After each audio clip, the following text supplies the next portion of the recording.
In the early hours of June 1942, the Pacific Ocean, a vast and unforgiving expanse, was about to become the stage for one of World War II's most pivotal battles. Beneath the tranquil expanse of the sea and the seemingly endless horizon, a conflict was brewing that would determine the fate of nations. The Battle of Midway, a clash of titanic forces, was not just a test of military might, but a crucible in which the courage, ingenuity, and resolve of the American forces would be tested against the formidable Imperial Japanese Navy. This is the story of unsung heroes, of strategies born from desperation and acts of valor that echo through history. It is a tale that goes beyond the mere recollection of historic warfare. It's a saga of how a critical moment in time can shape the destiny of the world. Join us on this journey back to June 1942 to witness how the tides of war were turned, not just by the machines of war, but by the human spirit, undaunted in the face of overwhelming odds. In the early months of 1942, the world was engulfed in a conflict of unprecedented scale. World War II had spread its shadow across the globe, with battles raging on multiple fronts. The United States, still reeling from the surprise attack on Pearl Harbor, was now fully engaged in a war that had been raging for years. The Pacific Theater, a vast expanse of ocean dotted with islands, had become a critical battleground where the fate of nations would be decided. As the chapter opens, we are introduced to Commander John Mitchell, a seasoned pilot of the U.S. Navy. His face, weathered by years of service and the harsh realities of war, mirrored the determination of a nation that had been thrust into chaos. Mitchell stood on the deck of an aircraft carrier, gazing out at the endless Pacific, contemplating the challenge ahead. The recent losses at Pearl Harbor had been a brutal awakening, and now the U.S. Navy was tasked with not just defending its waters, but also taking the fight to a formidable and aggressive enemy, the Imperial Japanese Navy. Meanwhile, on the mainland, Lieutenant Sarah Collins, an intelligence officer, tirelessly worked with her team in a dimly lit room filled with maps and cryptic codes. They were part of a secret group of cryptanalysts whose job was to intercept and decipher Japanese communications. The weight of their task was immense. Gaining insight into the enemy's plans could turn the tide of the war. Collins, with her sharp mind and unwavering focus, represented the unsung heroes of the war effort, whose battles were fought in the shadows but were no less critical. Back in the Pacific, the atmosphere aboard the U.S. naval fleet was tense. Captain Richard "Rick" Mason, commanding officer of the aircraft carrier USS Enterprise, held a meeting with his senior officers. The discussion was centered around the recent intelligence reports suggesting a significant movement of the Japanese fleet. The possibility of a major offensive loomed large, and the stakes were high. Mason, known for his strategic acumen, understood that the upcoming battle would require more than just firepower. It would need cunning and boldness. Among the crew was Ensign Michael "Mickey" Santos, a young fighter pilot brimming with energy and eager to prove his mettle. His youthful enthusiasm was a stark contrast to the somber mood that had settled over the fleet. Santos represented the spirit of a new generation of soldiers, ready to defend their country against the rising tide of aggression. In the skies above, Chief Petty Officer Samuel "Sam" Jenkins worked tirelessly on the deck, ensuring that every aircraft was combat-ready. His hands, stained with oil and grease, were a testament to the relentless effort required to keep the machines of war operational. Jenkins, a veteran mechanic, knew that the success of the pilots and the safety of the crew depended on his skill and dedication. As the sun set on the horizon, casting a crimson glow over the Pacific, the U.S. Navy braced itself. The Battle of Midway, a crucial confrontation that would determine the balance of power in the Pacific, was imminent. For Mitchell, Collins, Mason, Santos, Jenkins, and countless others, the coming days would test their courage, skill, and resolve. They were about to be part of a battle that would not only shape the outcome of the war, but would also define the legacy of a generation. In a nondescript building in Washington, D.C., a war of minds was underway, far from the battlefields of World War II, yet equally pivotal. Lieutenant Sarah Collins and her team of cryptanalysts labored tirelessly, their eyes glued to reams of intercepted Japanese communications. The room, cluttered with papers and filled with the hum of machinery, was the epicenter of a crucial intelligence operation. Here, amidst codes and ciphers, lay the potential key to understanding and countering the Japanese war strategy. Collins, her brow furrowed in concentration, was a portrait of focus. The recent attack on Pearl Harbor had intensified the urgency of their mission. Breaking the Japanese code was not just a matter of intellectual pursuit. It was a race against time to save lives and alter the course of the war. The team's efforts centered on JN-25, the primary naval code used by the Japanese. It was a daunting task, as the code was complex and frequently changed. Meanwhile, thousands of miles away in the Pacific, Commander John Mitchell and his squadron awaited orders on the deck of the USS Enterprise. The tension was palpable among the crew, who understood that a decisive naval engagement was imminent. Mitchell, a veteran of numerous aerial combats, knew the importance of good intelligence. He had seen firsthand how the lack of it could turn the tides of battle. Back in Washington, the breakthrough came unexpectedly in the early hours of a May morning. The team, running on coffee and sheer determination, decrypted a crucial piece of communication. It revealed a plan by the Japanese for an upcoming operation against a location referred to as AF. Collins, aware of the potential significance of this discovery, immediately relayed the information up the chain of command. The U.S. Navy, however, faced a dilemma. The location AF was ambiguous, and there was debate over its actual meaning. Was it a reference to Midway Atoll or somewhere else? The risk of misinterpretation was high, and the consequences could be catastrophic.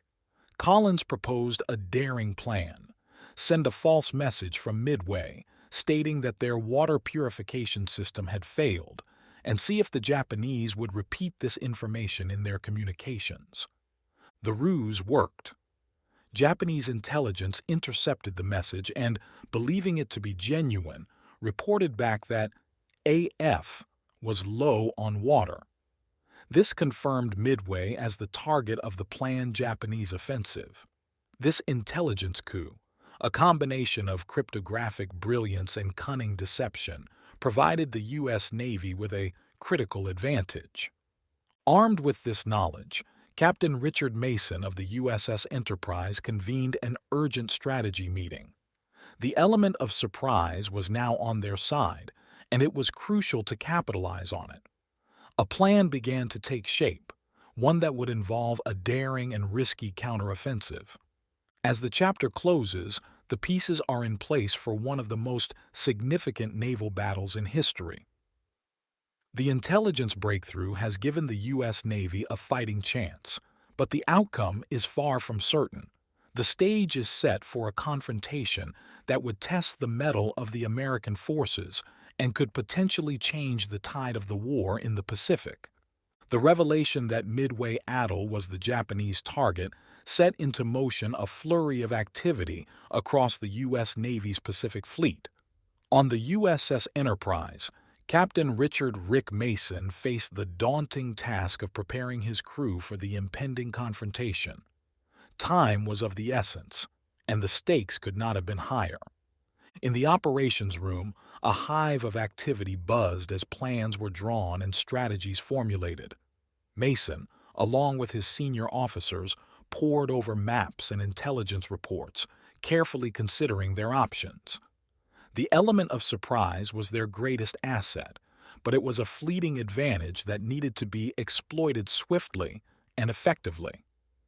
Elsewhere on the ship, Commander John Mitchell and his squadron prepared for the aerial component of the battle. Mitchell, a seasoned pilot with a keen tactical mind, understood the importance of air superiority in the upcoming engagement.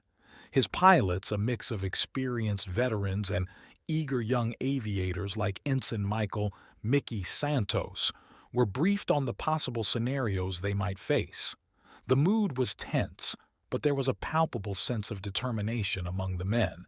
For Santos, the young fighter pilot, the battle represented both an opportunity and a formidable challenge.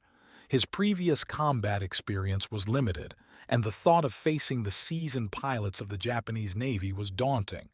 Yet, there was an unshakable resolve in him, a desire to prove his worth and contribute to the war effort. Meanwhile, on Midway Atoll itself, preparations were underway to defend the small but strategically vital outpost. The atoll's garrison, although outnumbered and outgunned, was ready to put up a staunch defense. Ground crews worked tirelessly to get every available aircraft combat ready, knowing that their role in the upcoming battle was crucial. Back in Washington, Lieutenant Sarah Collins and her team continued their work, providing vital intelligence updates. Collins, aware that the success of the Midway operation hinged on accurate and timely information, worked around the clock. Her efforts ensured that Mason and his fleet remained one step ahead of the enemy. Chief Petty Officer Samuel "Sam" Jenkins, the aircraft mechanic, was a whirlwind of activity on the flight deck. His hands moved with practiced efficiency as he inspected and repaired fighter planes, ensuring that each one was in peak condition. Jenkins knew that the pilots' lives depended on his expertise, and he was determined not to let them down. As the hours ticked down to the battle, the atmosphere aboard the USS Enterprise was a blend of focused preparation and anxious anticipation. The sailors and airmen knew that they were about to participate in a crucial chapter of the war. The weight of this responsibility was felt by everyone, from the highest-ranking officers to the deckhands. The chapter culminates in a powerful scene where Captain Mason addresses his crew over the ship's intercom. His voice, steady and resolute, speaks of the importance of their mission and the trust he has in each of them. He reminds them of the sacrifices made at Pearl Harbor and the need to turn the tide in the Pacific. As night falls, the Pacific Fleet, with the USS Enterprise at its vanguard, steams towards Midway. The men aboard settle into a restless sleep, aware that the dawn would bring with it the roar of engines, the thunder of guns, and a battle that would be remembered for generations to come. The first light of dawn on June 4, 1942, broke over Midway Atoll, casting a pale glow on the waters of the Pacific. The serene beauty of the morning belied the tension that gripped the island and the men stationed there. They knew that today, Midway would be the epicenter of a crucial battle, one that could alter the course of the war in the Pacific. On board the USS Enterprise, Commander John Mitchell and his squadron of pilots were already awake, going through their pre-flight rituals. The hum of activity on the flight deck was a stark contrast to the quiet of the dawn. Pilots checked their gear, mechanics made final adjustments to the aircraft, and officers issued last-minute instructions. Among them, Ensign Michael "Mickey" Santos felt a mixture of fear and exhilaration. Today, he would face the enemy in the skies, a moment he had trained for tirelessly. Meanwhile, Captain Richard Mason stood on the bridge, his eyes fixed on the horizon. He was acutely aware that the decisions made in the next few hours would be critical. The intelligence from Washington had given them an edge, but the battle's outcome was far from certain. At Midway Atoll, the garrison braced for the initial onslaught. Despite being outnumbered, the resolve of the men was unshakable. They were determined to defend the atoll to the last. Ground crews rushed to ready the planes, anti-aircraft gunners took their positions, and pilots climbed into their cockpits, ready to take to the skies at a moment's notice. The first sign of the impending attack came not from the skies but from the radar. Japanese aircraft, a formidable force, were inbound, their target clear, to neutralize Midway's defenses and pave the way for a larger invasion force. The alarm sounded, jolting the island into action. Fighter planes roared into life, lifting off from the runways to meet the incoming threat head-on. The aerial battle that ensued was chaotic and fierce. American pilots, vastly outnumbered, engaged the Japanese fighters with relentless courage. Each dogfight was a dance of death in the skies, a test of skill and nerve. Mitchell, leading his squadron, was a figure of inspiration, his aircraft diving and weaving through the enemy formation. On the ground, anti-aircraft guns thundered, sending a deadly hail of fire towards the Japanese bombers. Explosions rocked the airfield and smoke filled the sky, but the men of Midway held firm. Their resistance was fierce, exacting a heavy toll on the Japanese attackers. Back at sea, aboard the USS Enterprise, the tension was palpable. Reports from Midway were coming in, detailing the intensity of the battle. Mason knew that the time to act was now.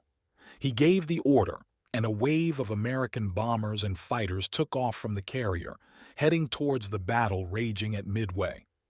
As the chapter reaches its climax, the perspective shifts to Lieutenant Sarah Collins in Washington. She received real-time updates from the battlefront, her heart racing with each report. The success of the Midway operation depended on the bravery and skill of the men fighting there, and Collins felt a deep sense of solidarity with them, even from thousands of miles away. The chapter ends with the battle still raging, the outcome uncertain. Midway Atoll, a tiny speck in the vast Pacific, had become the stage for a showdown that would be remembered as one of the most significant naval battles in history. For Mitchell, Santos, Mason, and the men at Midway, this was their finest hour, a moment where courage and duty converged to define their destiny. The skies above Midway Atoll transformed into a colossal arena as American and Japanese aircraft engaged in a furious battle. Commander John Mitchell, at the helm of his fighter squadron, dived into the fray, his eyes scanning for enemy planes through the chaos. Each pilot, including Ensign Michael "Mickey" Santos, maneuvered their aircraft with a blend of precision and daring, knowing that every second in the air was a gamble between life and death. The American bombers, their engines roaring, headed towards the Japanese fleet. Their mission was clear: strike the enemy carriers and disrupt their ability to launch further attacks. The bombers, escorted by fighters, faced a barrage of anti-aircraft fire as they neared their targets.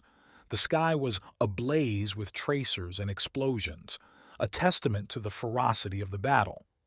On the USS Enterprise, Captain Richard Mason monitored the progress of his pilots with bated breath. Each report that came through was a mix of triumph and loss. Aircraft were downed on both sides, but the determination of the American forces remained unshaken. Mason's strategic decisions were crucial in these moments, directing his forces to exploit weaknesses in the Japanese formation. In the midst of the aerial combat, Mitchell's leadership was pivotal. He rallied his pilots, leading attack runs that disrupted the Japanese formations. His aircraft, marked by distinctive insignia, became a symbol of hope for his squadron. Santos, following in Mitchell's wake, found himself in a dogfight with a skilled Japanese pilot. The two aircraft twisted and turned in a deadly dance, each seeking the advantage.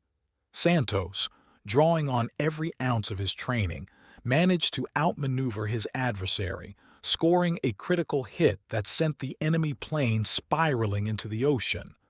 Below, on Midway Atoll, the situation was equally dire. The relentless Japanese bombing had caused significant damage, but the resilience of the garrison was unbroken. Amidst the smoke and debris, Anti-aircraft crews continued to fire at the enemy, providing cover for their own aircraft as they took off and landed in the heat of battle. The turning point came when American dive bombers located the main body of the Japanese fleet. This moment, fraught with tension and opportunity, was the culmination of all the planning and strategy. The dive bombers, descending from the clouds, targeted the Japanese carriers. The surprise was total. The Japanese, caught off guard, scrambled to respond. The scene that followed was one of sheer chaos and destruction. Bomb after bomb found its mark, turning the decks of the Japanese carriers into infernos. Fuel and ammunition ignited, causing devastating secondary explosions. The once proud vessels of the Imperial Japanese Navy were now crippled, their ability to continue the fight severely diminished.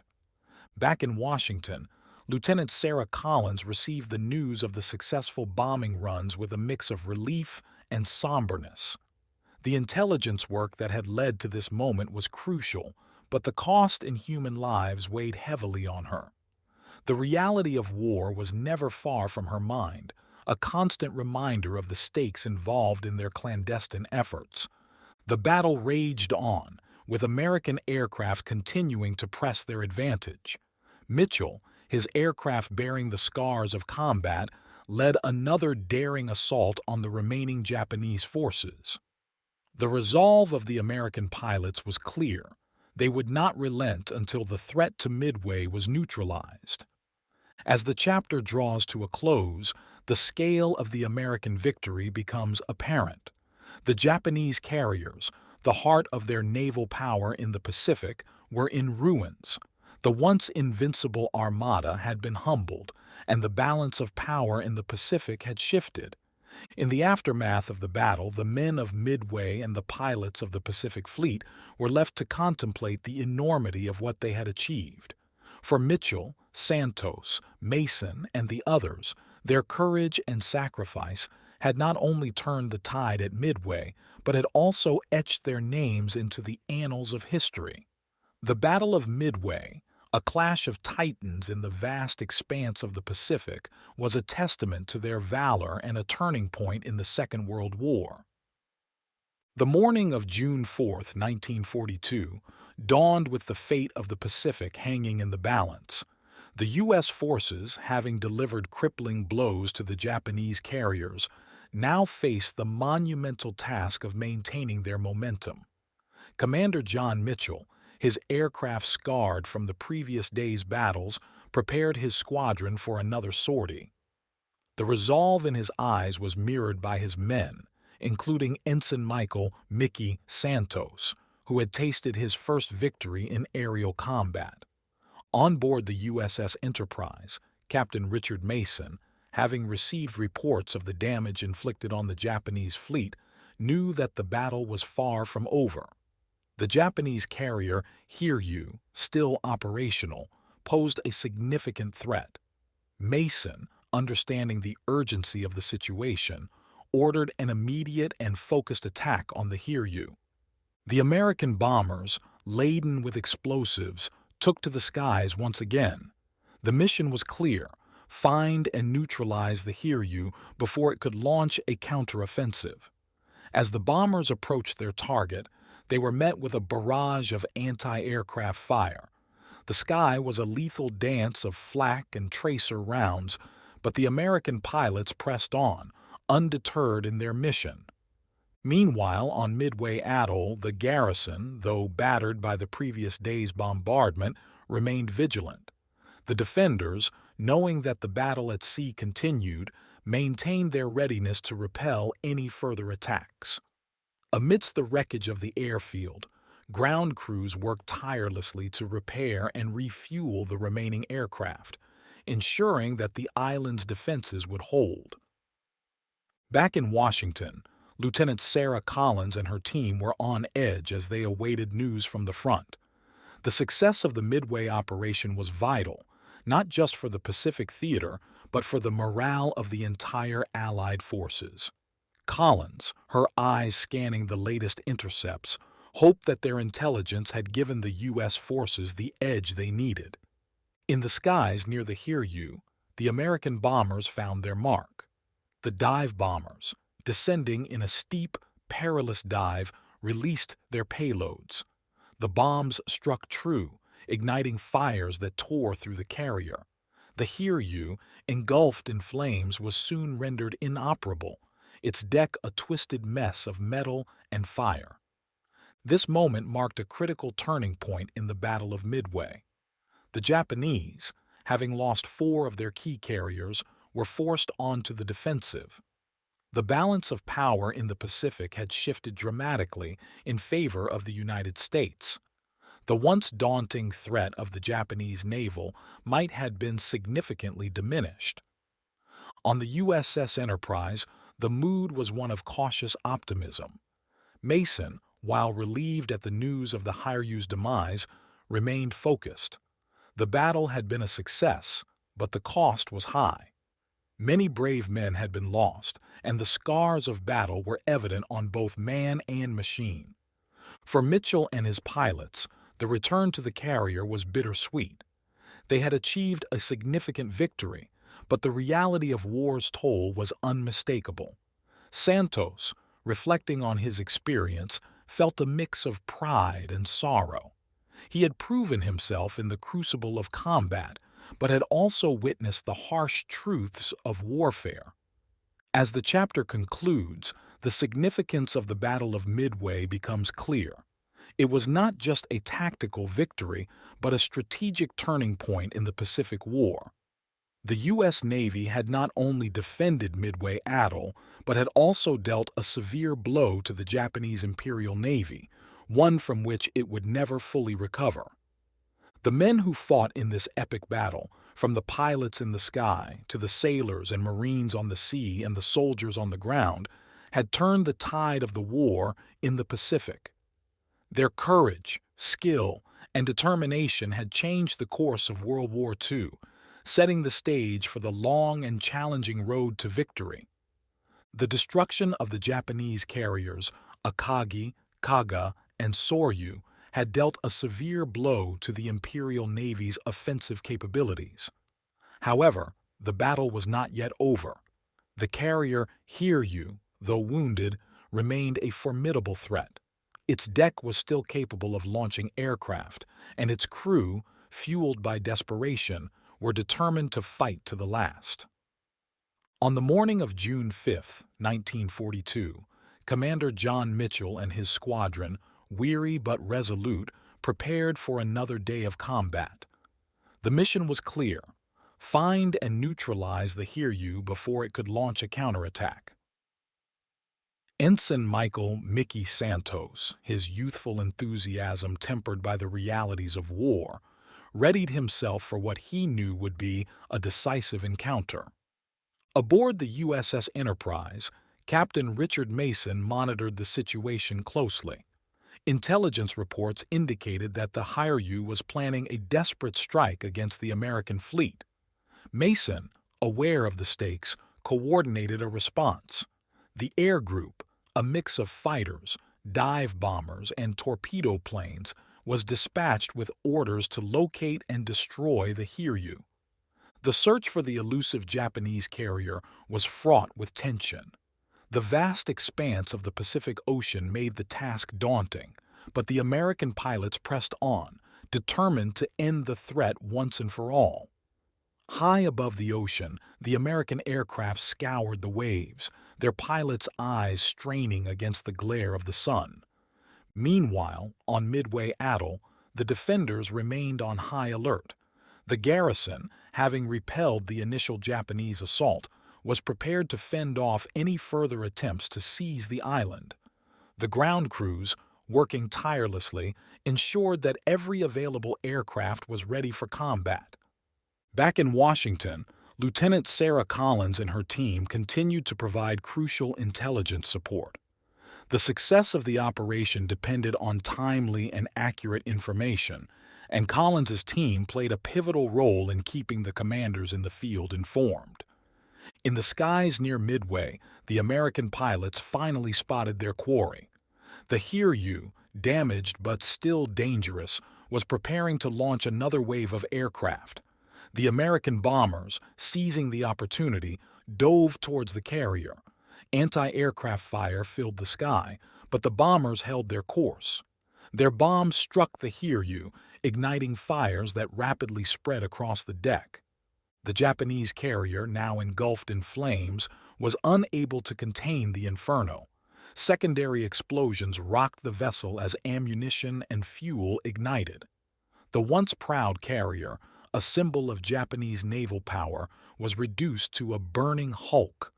Its ability to fight was extinguished, and with it, the last hope of the Japanese fleet at Midway. The sinking of the Hiryu marked the end of the Battle of Midway. The American forces, having sunk 4 enemy carriers, had achieved a decisive victory. The Japanese, their carrier force decimated, were forced to retreat, their plans of dominating the Pacific shattered. On the USS Enterprise, a sense of relief mixed with solemn pride swept through the crew. They had faced a formidable enemy and emerged victorious. Captain Mason, while pleased with the outcome, knew that the victory had come at a high cost. Many brave souls had been lost, and their sacrifice would not be forgotten. For Mitchell and Santos, the battle's end brought a mix of emotions. They had proven their mettle in the skies over Midway, but the loss of fellow pilots weighed heavily on them. The reality of war, with its triumphs and tragedies, had left an indelible mark on their souls. As the chapter closes, the significance of the Battle of Midway comes into sharp focus. It was not just a military victory, but a turning point in the Pacific War. The American forces, through their courage, skill, and determination, had changed the course of the conflict. The victory at Midway would be remembered as a defining moment in World War II, a testament to the resolve and bravery of those who fought in the skies and on the seas. The Battle of Midway, now concluded, left a profound impact on the course of World War II in the Pacific. The once ominous advance of the Japanese Imperial Navy had been halted, and the strategic initiative had shifted to the Allies. The victory, significant as it was, came at a great cost, and this reality settled over the men of the USS Enterprise and Midway Atoll with a somber weight. In the days following the battle, Commander John Mitchell and his squadron took stock of their losses and victories. The joy of their triumph was tempered by the loss of comrades, brave men who had fought valiantly but would not return home. Mitchell, a seasoned veteran, knew the harsh cost of war all too well, but each loss carved a deep sorrow in his heart. Ensign Michael "Mickey" Santos, who had entered the battle as a green pilot, emerged with a newfound maturity. The realities of war had transformed him, instilling a sense of gravity and respect for the sacrifices made by his fellow servicemen. The exhilaration of aerial combat had been replaced by a deeper understanding of the price of freedom and victory. On Midway Atoll, the garrison, though victorious, was a scene of devastation. Craters pockmarked the runways, and the remnants of damaged aircraft dotted the landscape. The men who had defended the atoll gathered to honor those who had fallen, their faces etched with fatigue and solemnity. They had held the line against overwhelming odds, and their bravery had played a crucial role in the battle's outcome.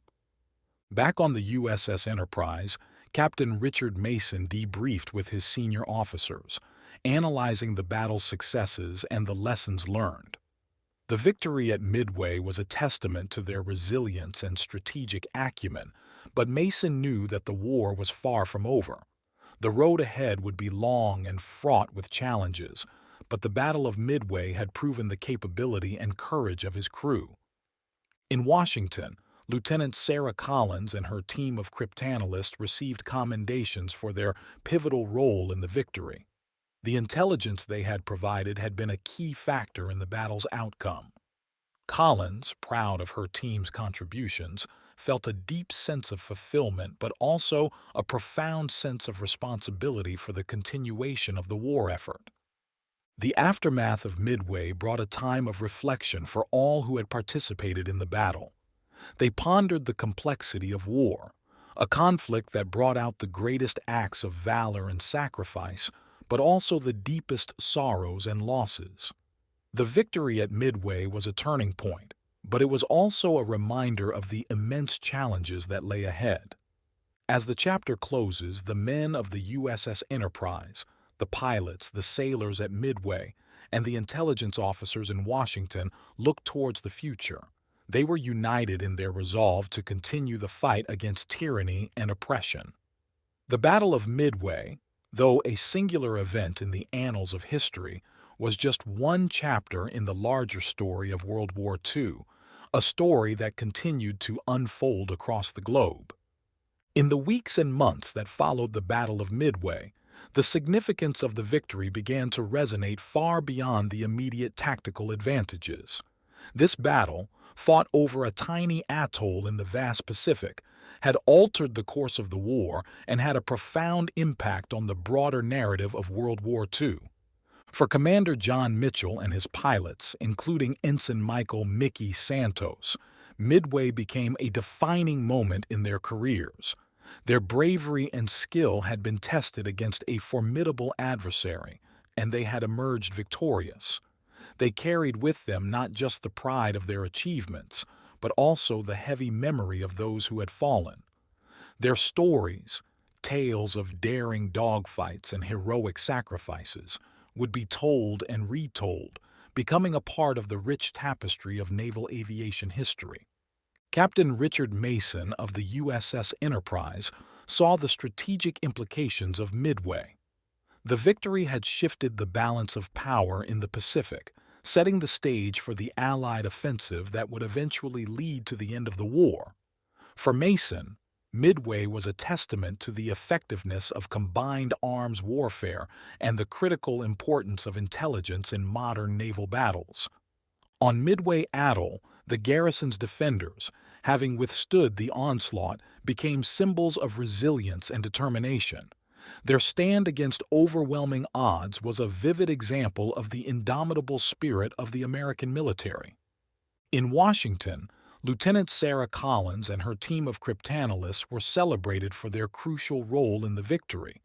The success at Midway underscored the importance of intelligence in warfare, a lesson that would shape military strategies for decades to come. As the chapter delves into the broader implications of Midway, it reflects on how the battle influenced the future of naval warfare. The decisive role of aircraft carriers, demonstrated so clearly at Midway, heralded a new era in naval strategy. The battleship, long the symbol of naval power, was now supplanted by the carrier, a floating airbase capable of projecting power across vast distances. The legacy of Midway extended beyond military tactics and strategy. It became a symbol of American resilience and a turning point that boosted the morale of the Allied forces. The victory served as a reminder of what could be achieved through courage, innovation, and teamwork. As the chapter concludes, the Battle of Midway stands as a monument to valor, a poignant reminder of the sacrifices made in the name of freedom. It was not just a victory in a far-flung corner of the Pacific. It was a pivotal moment that helped shape the world we know today. The legacy of those who fought at Midway continues to inspire future generations, a testament to the enduring spirit of those who serve. As the sun set on the Pacific, casting a golden hue over the USS Enterprise, the ship and her crew began their journey back to the United States.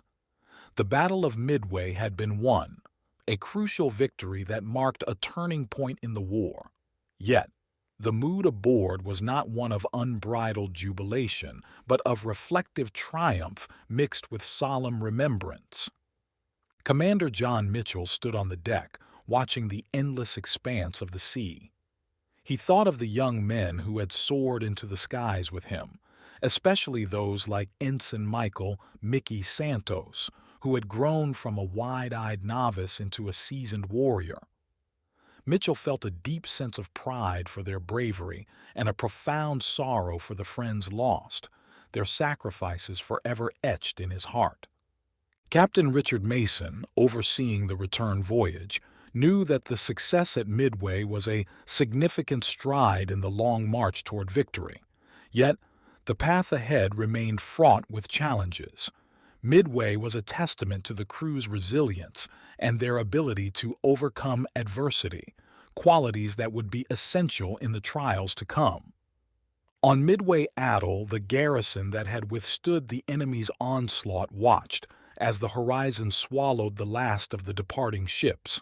For them, the battle was a reminder of their unyielding spirit in the face of overwhelming odds.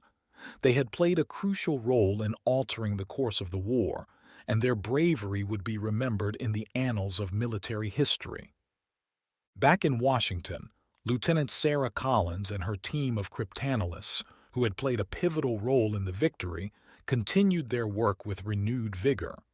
The success at Midway had underscored the value of their efforts, galvanizing them to further dedication in the intelligence war. As the Enterprise docked on American soil, the returning heroes were met with a hero's welcome. The nation, buoyed by the victory, celebrated their sons and daughters who had fought so valiantly. The sailors and pilots, stepping onto home ground, were greeted by the cheers of a grateful nation. In the final moments of the chapter, the focus shifts to the broader implications of the Battle of Midway. The victory had not only changed the course of the war, but had also shaped the future of naval warfare. It stood as a powerful symbol of American ingenuity, courage, and perseverance. The story concludes with a reflection on the enduring legacy of those who fought at Midway.